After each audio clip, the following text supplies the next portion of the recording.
Hello and welcome to episode number 120 of Weekend Review. My name is Sean, and on this week's show, we're talking about Telling Lies. I'll give you some final thoughts on Arcade Spirits. We'll take a look at this week's new releases and the streams happening over on twitch.tv/SeanDeSourceRex. The first game on this week's show is Telling Lies, and this is kind of a weird game because it's a 60-40 split of I didn't like it versus it's kind of interesting in some spots. Telling Lies is a full motion video game, which is something that I've been enjoying playing more of recently. I've talked a little bit about the Complex and Late Shift in the past on this show, and I was excited to check this out because it sounded like it was kind of more a detective game and you're trying to figure something out, but I never really knew what I was looking for, and that is the weirdest and most frustrating thing about this game.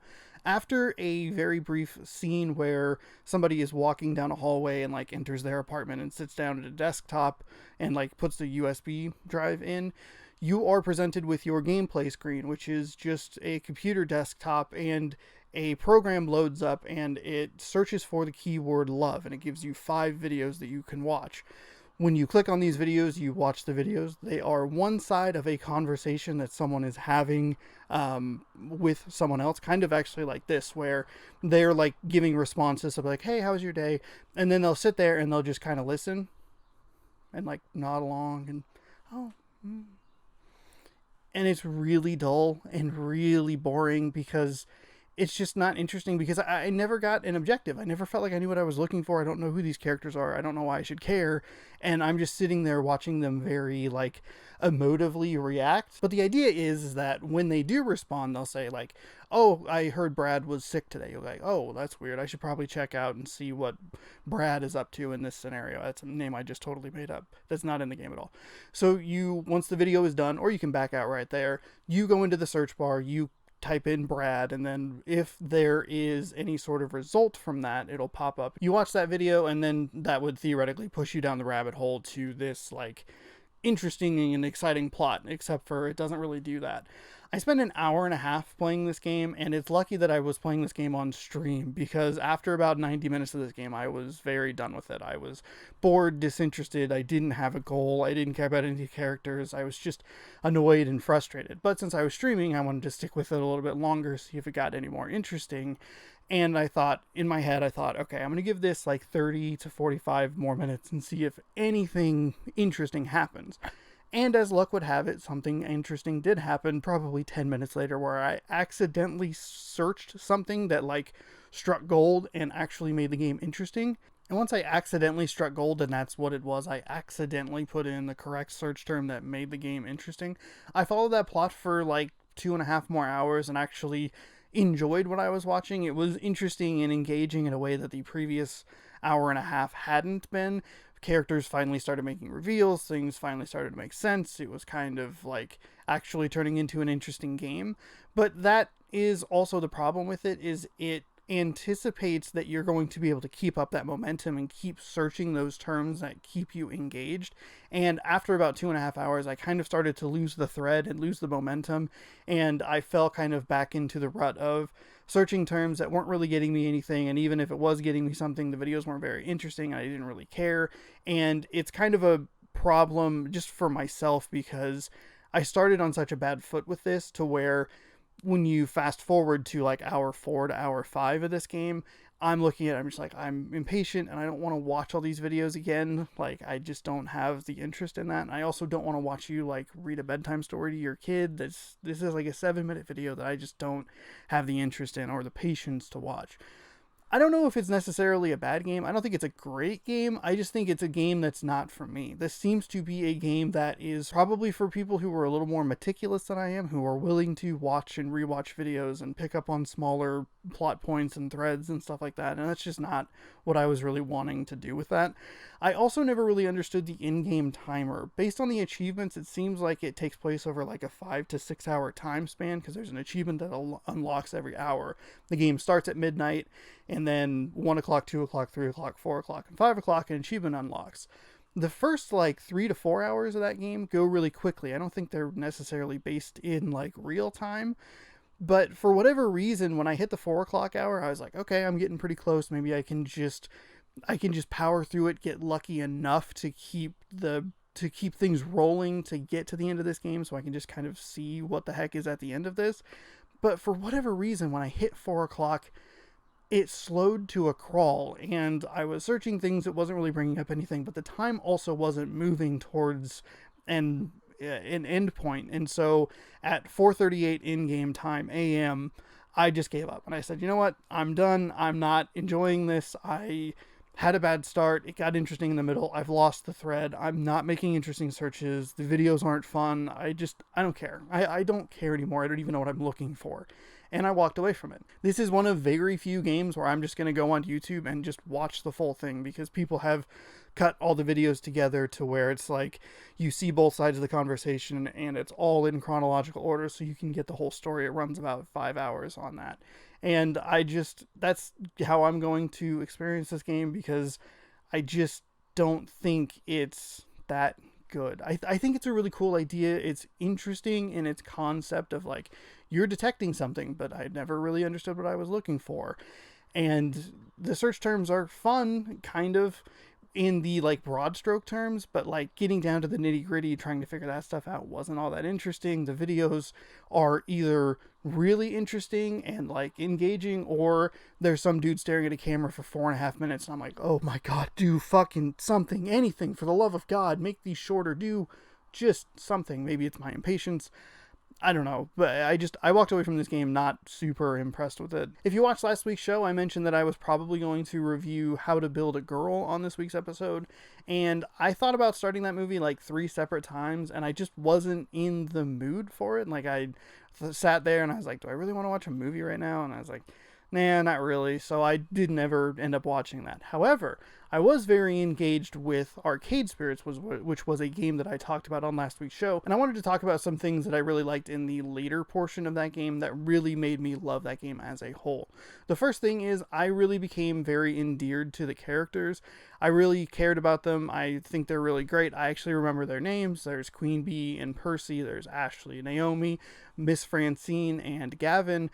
That is a lot more than I can say for a lot of games that I play on this show, where I don't remember anything and it's kind of just broad strokes facts. I remember things about this because I was so engaged and interested in what was going on. I really liked the way the world was fleshed out, and I liked the way that I cared. So like when things went well, I was like very happy and very excited. Or when things go south and it starts to get like kind of dark, you're like, oh shit, like there's one point where things get really sad and I can actively feel myself like being like, man, I'm really bummed that this happened. Like it's emotionally effective in a way that not a lot of games are. And that just speaks to how engaged I was with the story, where I'm sitting there reading it out loud, like trying to like hold back my quivering lip, and I can feel like a little lump in my throat because something goes wrong. And I'm just like, fuck, like this sucks and this is so sad and a bummer and I don't want this to go this way. And even at the end, when it's giving you kind of the epilogue of where everybody ends up, like feeling like bummed, like I don't want to leave these characters, I don't want to leave this situation, I don't want to be done with this, is really just a testament to how much I enjoyed this game. Because a lot of games I finished, I'm like, all right, cool, moving on. This one I was like, I don't want this to be done yet. This is great. The second thing it does is it gives you a deliciously despicable antagonist to work against, and they're just so annoyingly slimeball-y garbage. And like I really like the way you can interact with them. Like I punched them in the face because I was like, I'm sick of your shit, and like you're clearly just an ass who does not care about any of this and you're just doing this for money and I hate you. I really liked the way they were presented, and I also love that they are the type of villain that sets their own traps and then immediately steps in them. It's a small characteristic, but it's something that definitely stands out to me, and I just really enjoyed watching them kind of choke on their own words in a sense. It was really great, and they're such garbage. And like it makes it all the more sweet when they fail, you know, where you're like, I'm gonna get one over on you, and eventually you're gonna stumble and you're gonna fall, but I don't know exactly how that's going to work. And then it happens and you're like, oh, I got you, and I'm gonna put you down, and all that sort of stuff. It's really good, and it's super well done. It works really well for me. But I think the thing I liked the most about this game, not only in the back section, but just overall, like as a whole, is the way it handles decisions. As a person who plays a lot of games that has like game-changing decisions in them, I think a lot about like the Telltale stuff, and even like Blackside, you could throw that in there.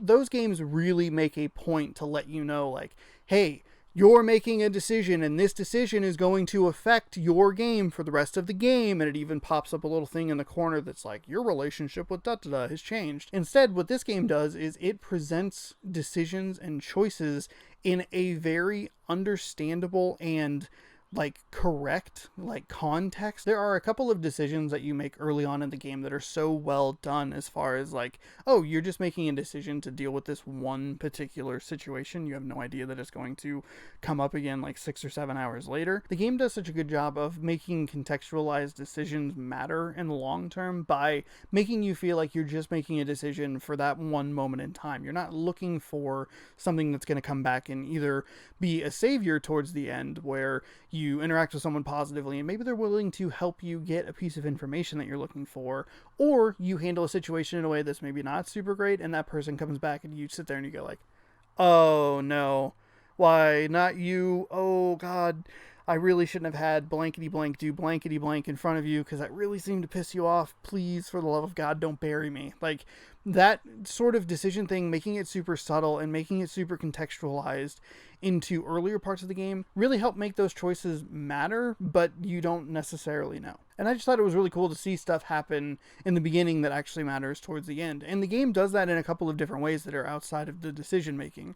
There are a couple of other little plot points here and there throughout the game that are linked at the end of the game, and if you kind of think about it, you can pinpoint who is doing what in the earlier sections, and oh, I think I see where this thread is going. Even if they don't necessarily bring that thread up again, it is one of those things where things feel fleshed out and feel like they are there for a specific reason and they matter. It's not just some random throwaway line here or there. It's okay, this person is doing a certain thing early in the game, and though it's not necessarily brought up towards the end of the game, you know, because you understand things better and you're putting the pieces, and it just feels very intuitive and interesting, and I really loved it. It was also a really cool experience just to stream, because there were 2 separate streams where we had a writer from the game actually in the stream kind of pointing some things out and talking about the game and talking about some of the references that they made and some of the plot points. And then in addition to that, I hit 200,000 gamer score by romancing Ashley. So that was pretty cool.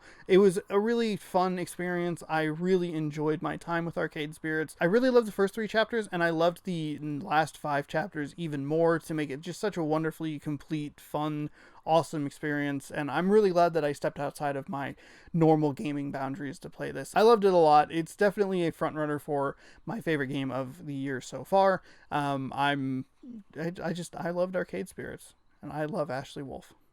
Finally, on this week's show, we'll take a look at the week's new releases. There's nothing in theaters, but Scoob is on demand. Birds of Prey is on Blu-ray. I recommend checking that movie out. I liked it a lot. Slow start, but it gets a lot better if you stick with it. And then a couple of games out this week. One is Hunt Down, which looks pretty cool. And I'm also excited to check out Ion Fury as well. Only a couple streams happening this week on twitch.tv/JonosaurusRex. On Thursday, I'm going to do part 6 of Uncle Rico and part 6 of Paper Mario. I delayed that from Monday, so now it's happening. And then Monday, I'll be back with Paper Mario Part 7. Thank you so much for watching this week's episode. If you like the content, you can scroll on down and you can hit that subscribe button and then ring the bell so you're notified when I post new videos. If you like the content enough, you can scroll on down and leave me a comment down below, letting me know what you thought of Telling Lies or Arcade Spirits. Be sure to check out the streams on twitch.tv/JonosaurusRex on Thursday and Monday. And as always, check back right here for Week in Review. We'll see you next week.